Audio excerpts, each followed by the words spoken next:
Welcome to the Train Hard, Recover Smart podcast. My name is Thomas Flanagan. Today I want to talk to you about setting SMART goals and what SMART goals are and how they can help you achieve your fitness goals. So, what does SMART stand for? Specific, measurable, obtainable, relevant, and time bound. That's what SMART stands for. SMART fitness goals are a framework for how you're going to achieve certain results. If you don't have something that you're working toward or plan to get there, you're going to get lost and lose motivation. Setting SMART fitness goals allows you the space to consider what you really want to achieve in an exercise program and by when. Okay. So SMART goals, how does this help you? Okay. If you don't have a defined goal and a plan to reach it, you can start a program, but you're going to be likely all over the place, not focused, and maybe even unmotivated. Setting specific measurable goals can provide a spark and hold you accountable as you work toward improving your fitness level. Okay. So SMART goals, let me give you a little background story on it. SMART goals was a way to systematically and thoughtfully approach an objective. This was first introduced by business consultants in the 1980s to help employees define and ultimately meet their work objectives. Think about it like this: if business owner's goal for the next quarter is to make more money, that doesn't tell you how they're going to do it or how much cash they need to bring in. It's not a solid plan. Okay.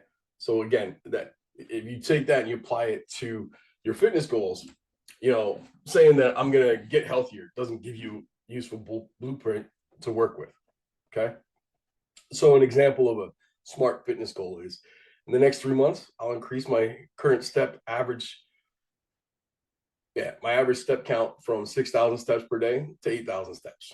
All right. Specific. A goal to improve your average number of steps per day is the targeted and specified. More than a plan to walk more, this is a goal that includes a starting point and a target ending. Okay. Measurable. SMART goals need to be trackable. Otherwise, how can you know when you're achieving the desired result? And how do you know when you can pat yourself on the back for a job well done? In the above example of increasing in the example I gave, increasing your steps per day, you have a certain number of steps to work toward. And using a pedometer or other step counting device, you can measure how you're moving toward meeting that goal. Okay. So having that trackable thing, for some of us nowadays, it's an Apple Watch or a Fitbit, or, if you keep your cell phone on you all the time, it will track your steps for you. Okay. So this helps keep it measurable. Obtainable. If you're new to consistent exercise, if it's not very likely or advisable to plan to run a marathon in a month. Setting goals that are within an achievable range while being sure that you have proper motivation to reach them. They're setting you up for success. If you set your sights too high, too fast, it's easy to get frustrated and give up. You can also injure yourself, and you're trying to push too far to reach an unreasonable goal. In my example, the goal to increase steps by an average of 2,000 steps per day can be attainable. Yet it's a big enough change that you'll need to push a little harder than you usually do in order to achieve it. Whether a fitness goal is obtainable depends on where you're starting from. Okay. How much time and energy you have to devote to your new routine and how motivated you are to achieve it. All right. Relevant. Setting a relevant SMART goal means thinking about the ends you're trying to achieve and finding the path to get there.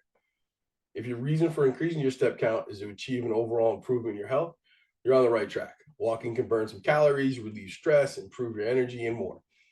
If those are the kinds of benefits you're looking for, you're on track with a relevant work goal. Congrats. That's awesome. But if what you're really working towards is increased flexibility to relieve pain in your shoulders, the step count goal really won't get you there. A more relevant goal would focus on incorporating some stretching or yoga into your day. All right. A time-bound goal means a time frame, sometimes even a specific date that you can circle on the calendar by which you plan to achieve the goal by. Adding a time-sensitive element to your goal means you'll be able to plan the increment changes you need to achieve the goal and set milestones along the way. All right. So, examples. Let me go over some other short-term and some long-term SMART fitness goals. Short term, by fall, I'm going to run a 5K. Long term, this time next year, I run a 10K. Okay. Here's another one. Short term, for the next 6 months, I'll go to 2 yoga classes per week. Long term, by this time next year, I'll work on advanced poses and a higher intensity yoga class. Okay. Here's another one. Let me see. Short term, I'll be able to do 25 knee push-ups in a row without being fatigued in the next 3 months. Long term, in the year, I'm going to do 50 regular ones. Okay. Now, how can this help you stay accountable? Okay, so now it's all out there. It's on paper. You set a SMART goal and have a reason to push yourself to new limits. Now comes the real work. Accountability is the key to achieve your goals that you just set for yourself. Sometimes people don't appreciate how much work actually goes into actually meeting their goals. Changing your habits can be intense and uncomfortable, but it's worth it. It'll help you have a plan in place, not only for what you're going to achieve, but also the steps that you're taking to get there. Okay. Some suggestions on how you can get to these goals. Tell your friends, your family about your goals. That means you'll have people out there checking in with you about your progress. Block out time on your calendar to schedule out your exercise plans. That allows you to set aside the time to focus on your fitness and set incremental goals along the way. Blocking time. I work on my schedule every Saturday and Sunday. I block in everything on the week.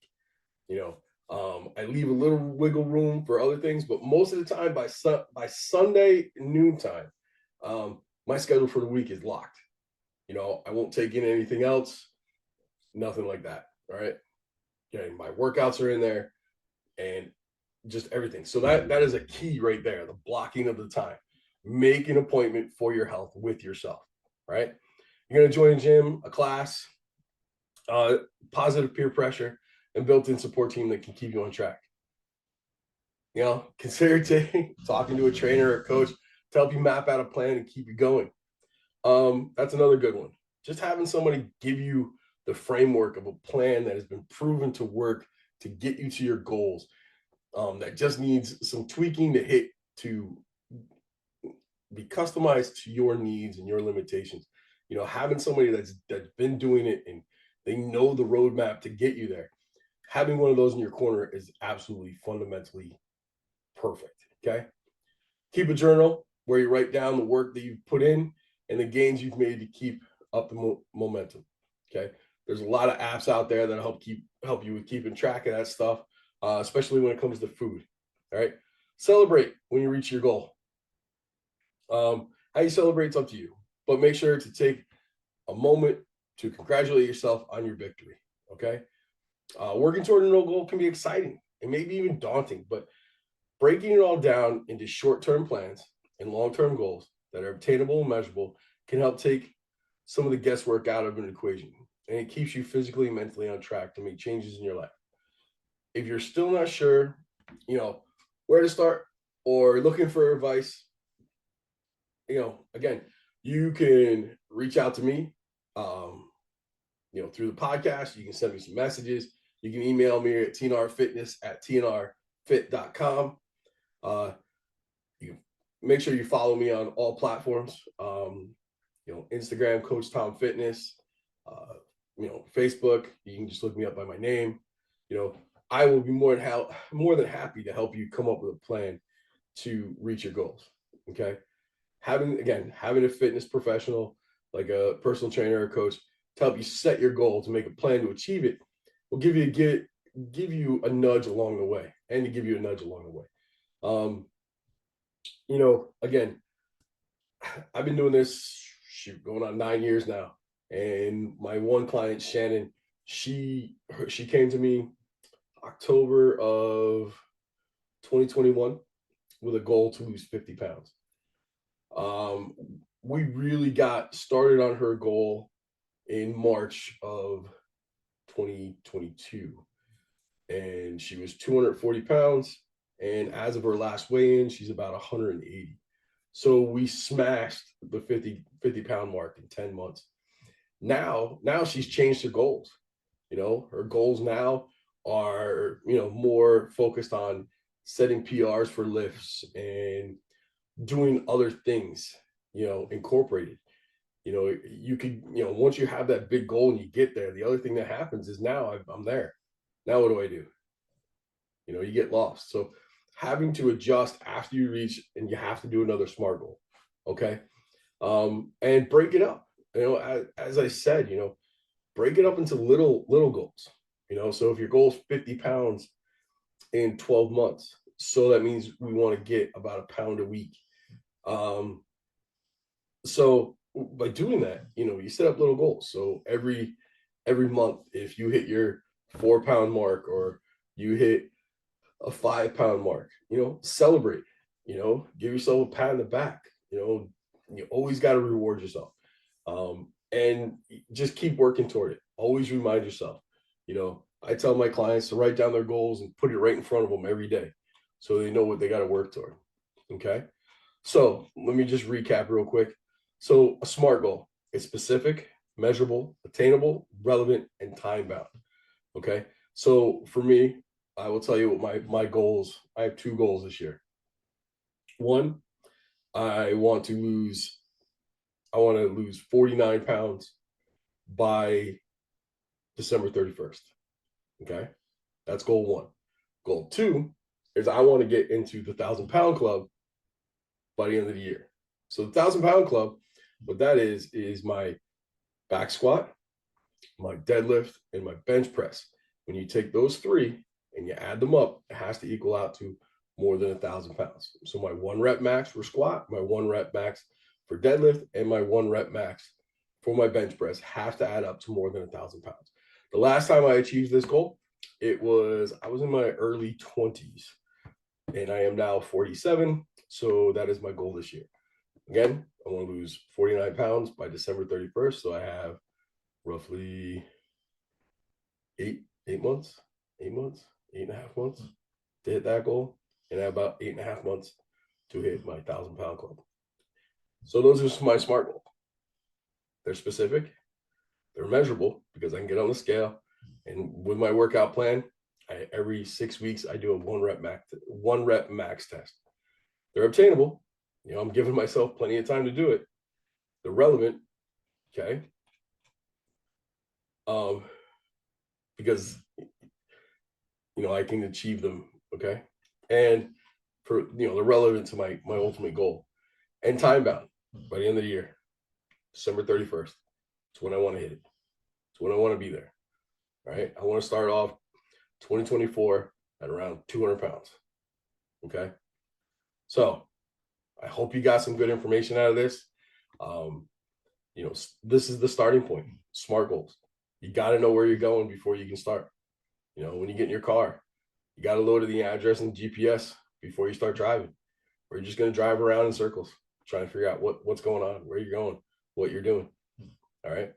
So set your SMART goals. Again, if you need help getting your SMART goals locked in and dialed up, you can email me at tnrfitness@tnrfit.com.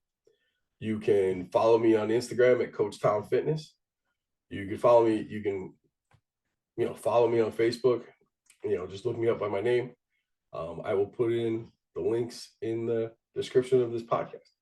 So again, as I tell all my clients, always work to be better than you were yesterday. All right.